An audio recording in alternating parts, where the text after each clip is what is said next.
Hello, hello, mon nom est Emmanuel Diaz et aujourd'hui on va parler des 5 secrets des bons leaders.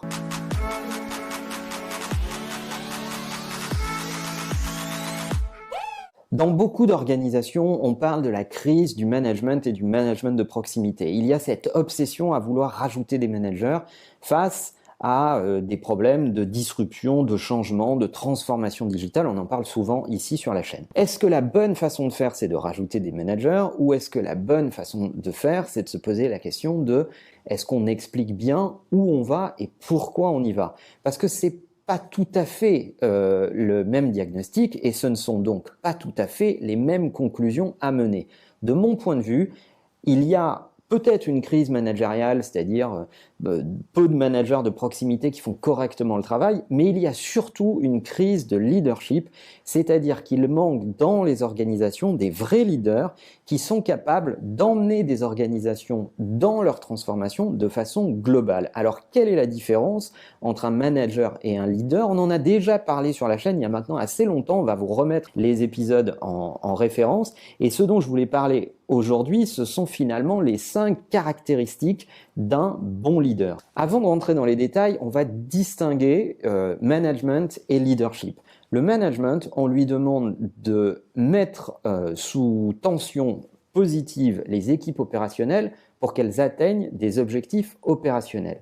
Un leader, on lui demande de montrer la route, de participer à cette route et d'expliquer pourquoi cette route est importante et de créer de l'envie d'avancer ensemble sur cette route. C'est assez différent. Maintenant qu'on a distingué les deux statuts, assez brièvement certes, mais il y a plein de littérature sur le web si vous voulez pour vous renseigner là-dessus, est-ce qu'on peut essayer de tirer de cela 5 caractéristiques majeures d'un bon leader? La première, ça serait le storytelling.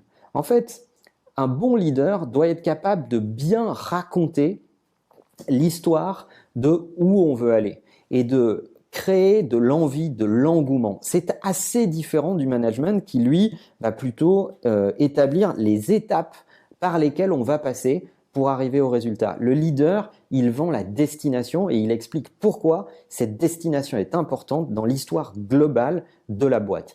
Et ça demande d'être capable de storyteller. Alors attention, storyteller ne veut pas dire mentir, parce qu'il y a plein de gens, je le vois venir gros comme une maison, qui vont dire « Ah ouais, mais c'est enjoliver la vérité, etc. » Non, ça veut dire être capable de raconter cette histoire de façon impactante et de façon à créer de l'engouement. La deuxième caractéristique, et elle va de pair avec la première, c'est la clarté dans la communication. Le bon leader va être capable de parler peu, mais extrêmement clairement, quitte à dire des choses désagréables. C'est celui qui va mettre les pieds dans le plat au milieu d'une réunion et dire ce que peut-être tout le monde pense, mais que personne ne dit à haute voix. C'est quelqu'un qui va complètement se foutre de la politique interne et s'il doit challenger des habitudes et vraiment des choses qui existent dans l'organisation depuis longtemps, va le faire sans s'en encombrer. Et cette clarté dans la communication, ce côté très punch, très direct, fait partie des caractéristiques du bon leader. Il n'a pas peur de détruire pour mieux reconstruire. La troisième caractéristique que je citerai, c'est l'humilité.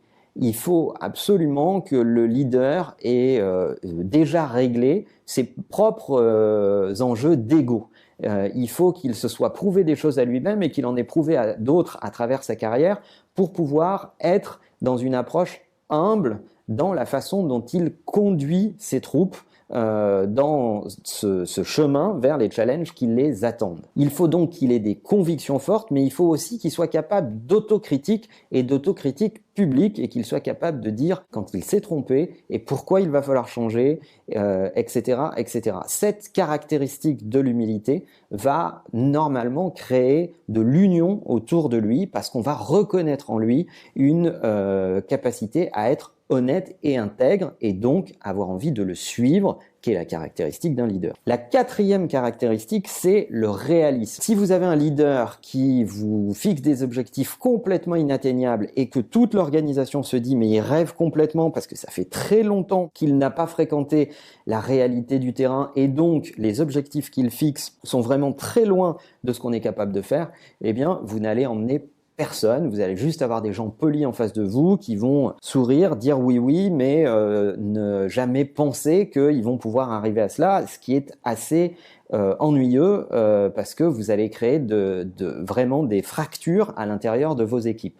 Donc un bon leader doit être capable d'être extrêmement réaliste sur les forces qu'il a, sur les opportunités qui l'entourent, sur sa position sur le marché, sur les moyens qu'il a à disposition et composer avec cela. Et il doit aussi être capable de dire à ses équipes de ne pas rêver trop, de ne pas s'emballer, mais de faire exister ce réalisme dans la tête de ses équipes qui elles-mêmes parfois se prêtent à rêver à des positions, des postures, des forces qu'ils n'ont pas. Et enfin, la 5e caractéristique qui est évidente pour être un bon leader de mon point de vue, c'est l'exemplarité. On ne peut pas être un bon leader juste pour raconter une histoire, dire c'est là qu'il faut aller, maintenant démerdez-vous, c'est le boulot de vous et des managers.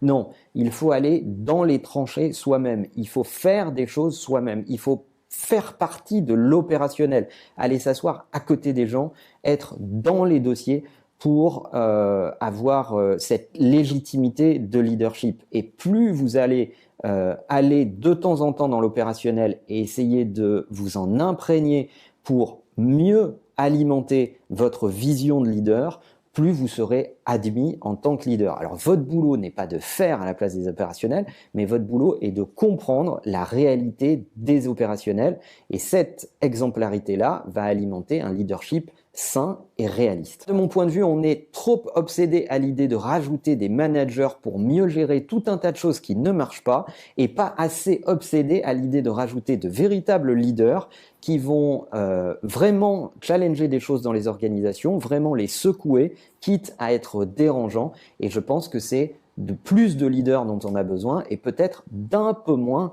de managers. Alors, je ne sais pas comment ça se passe dans vos organisations à vous, dans vos entreprises. Est-ce que vous avez vraiment beaucoup de leaders ou pas? Est-ce que le leadership n'est incarné que par les fondateurs ou les créateurs de la boîte ou est-ce que finalement il y a d'autres leaders qui ont pu émerger dans l'organisation? Racontez-nous tout ça dans les commentaires. N'oubliez pas que l'ensemble de ces contenus sont aussi disponibles en podcast sur à peu près toutes les plateformes, de vous abonner à cette chaîne si ça n'est pas fait et de cliquer sur la petite cloche pour être alerté à chaque fois que je publie un nouvel épisode. Et en attendant, je vous dis à bientôt.